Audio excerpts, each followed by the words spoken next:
Ainda é madrugada. O mundo parece suspenso entre o silêncio e o nascer da luz.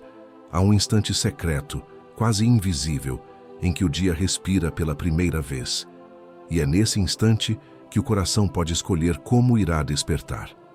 Muitos de nós acordamos como quem desperta para um campo de batalha. A mente já corre, o peito aperta e o dia sequer começou. É como se o primeiro pensamento já viesse pesado, como uma nuvem cinza sobre a alma. A ansiedade veste o corpo antes mesmo que os pés toquem o chão. Mas o dia não foi feito para ser vencido, foi feito para ser acolhido. Padre Pio, esse sentinela da aurora, costumava dizer: no início de cada dia, levanta o teu coração a Deus como uma flor que se abre ao sol. Há uma delicadeza profunda nesse gesto, abrir o coração e não endurecê-lo. Antes de olhar para o relógio, para os compromissos, para as dívidas e faltas, levantar o coração, como quem oferece o primeiro suspiro da manhã como um presente. Esse é o segredo que poucos percebem. A gratidão, antes de ser um sentimento passageiro, é uma decisão espiritual. Ela purifica o olhar logo ao acordar, lavando os restos da noite e abrindo espaço para ver os sinais discretos de Deus escondidos no comum. Santa Teresinha do Menino Jesus compreendeu isso com uma simplicidade que cura. Na sua pequena via, ensinava que até os gestos mais banais, quando feitos com amor, se tornam orações silenciosas de gratidão. Ela sabia que a santidade não nasce dos grandes feitos, mas da entrega amorosa às pequenas coisas.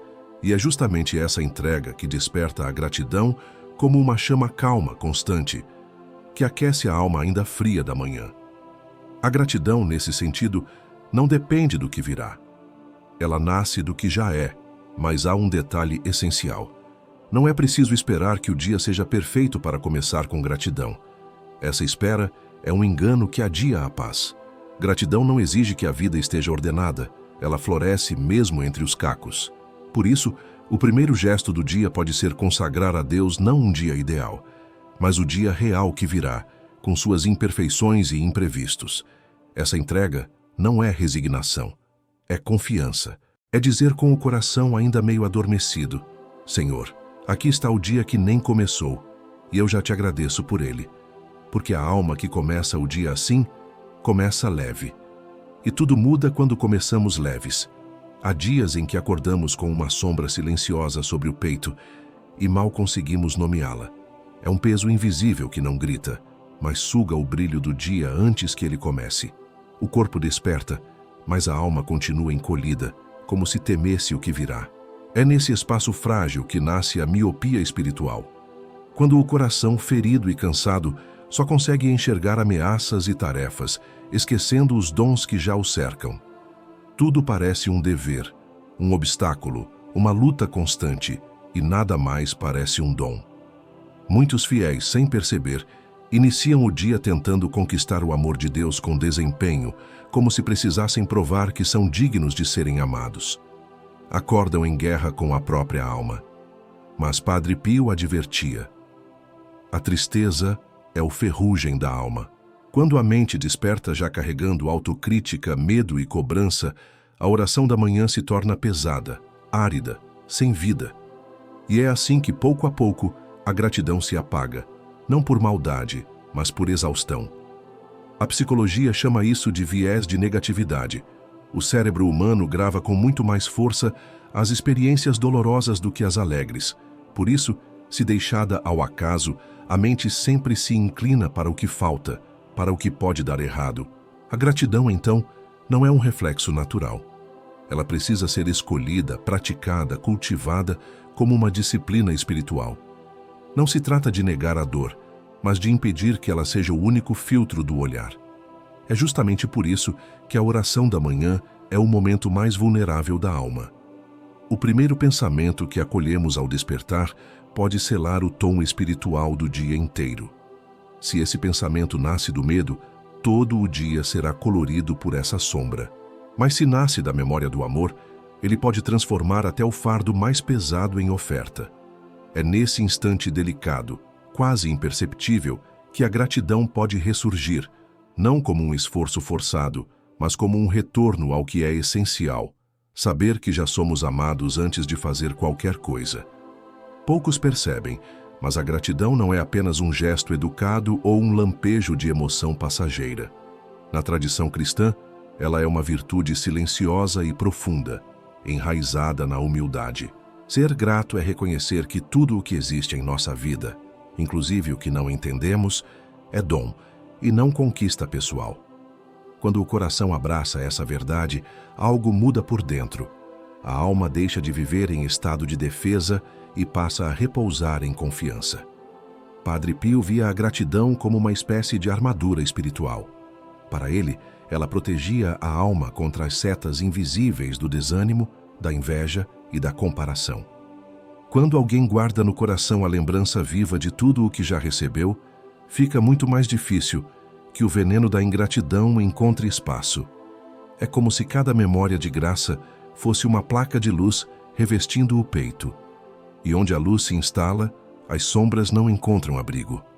A Sagrada Escritura chama esse movimento interior de memorial espiritual. Guardar na memória as obras de Deus para que nos tempos de aridez elas sustentem a esperança. O salmista, no Salmo 77, faz exatamente isso. Relembra os feitos do Senhor para que sua fé não desmorone no silêncio.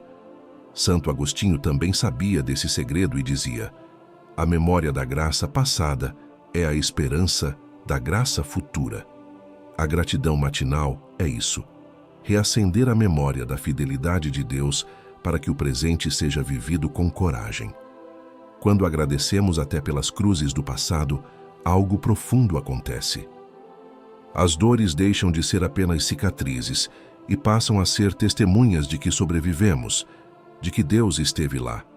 Essa recordação transforma o modo como enfrentamos o hoje, não mais como quem teme o próximo golpe, mas como quem já viu a graça sustentar os escombros e pode confiar que ela virá outra vez.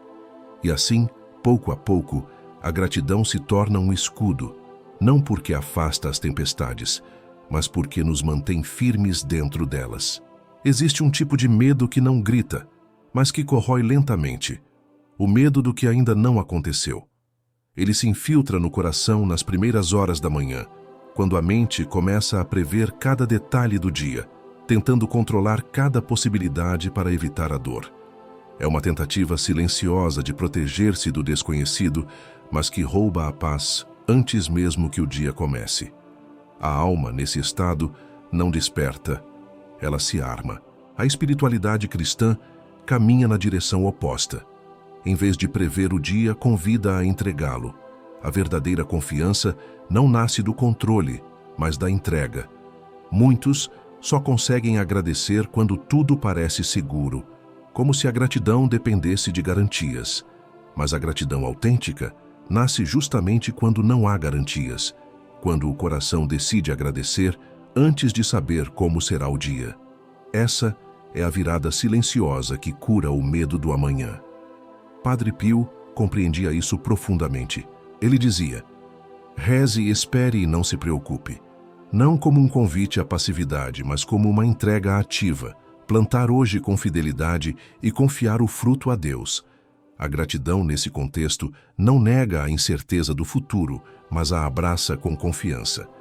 Quando o coração diz obrigado antes de ver o desfecho, ele declara que Deus já está presente mesmo no que ainda não veio. O psiquiatra Viktor Frankl observou que, quando não podemos mudar os fatos, ainda podemos mudar o sentido que damos a eles. A gratidão faz exatamente isso. Ela não apaga a dor, mas transforma o olhar sobre ela. Quando dizemos obrigado, até pelo que não compreendemos, o medo perde o poder de nos controlar. Esse ato simples, quase sussurrado, rompe o ciclo da ansiedade. Ao acordar, um gesto pode se tornar uma declaração silenciosa de fé. Senhor, obrigado até pelo que não entendo. Essa frase, dita no escuro da incerteza, ilumina o dia inteiro. Ela não muda o futuro, mas muda quem somos diante dele. E quando a alma começa o dia assim, agradecendo o invisível, ela já está curada do medo, porque confia que qualquer que seja o caminho, Deus já está lá. No silêncio que se segue à última prece da manhã, algo muda de lugar dentro da alma. Não há clarins nem luzes dramáticas, apenas uma leveza discreta, quase imperceptível, como o ar antes da aurora. E, de repente, o coração entende. A vida não precisa estar perfeita para ser sagrada. Basta estar entregue. A gratidão não exige respostas, não exige explicações. Ela floresce onde há confiança, e confiança é o solo onde a paz germina. Quando escolhemos começar o dia com gratidão, mesmo entre as incertezas, não estamos apenas mudando um pensamento, estamos mudando o eixo da nossa existência. Em vez de viver como quem corre para provar que merece viver, passamos a viver como quem já sabe que é amado antes de qualquer prova. A oração, então, deixa de ser uma tentativa de conquistar o céu e se torna um gesto íntimo de repouso no amor de Deus. Esse repouso silencioso cura, reconcilia, restaura. Padre Pio e Santa Teresinha compreendiam essa verdade com simplicidade quase infantil. Eles sabiam que a grandeza da alma não está em grandes feitos, mas em pequenos começos. Cada manhã se torna um desses começos, e cada obrigado sussurrado no escuro da incerteza se torna uma centelha de luz acesa no coração. É assim que a gratidão transforma não apenas o dia, mas a vida inteira. Porque quando a alma desperta em gratidão, ela desperta inteira. E o mundo, mesmo sem ter mudado, já parece outro, mais leve, mais claro, mais habitado por Deus. Não porque as tempestades cessaram, mas porque o coração encontrou um abrigo que nenhuma tempestade pode tocar. E esse abrigo é simples, silencioso e eterno. Um coração que sabe agradecer antes mesmo de compreender.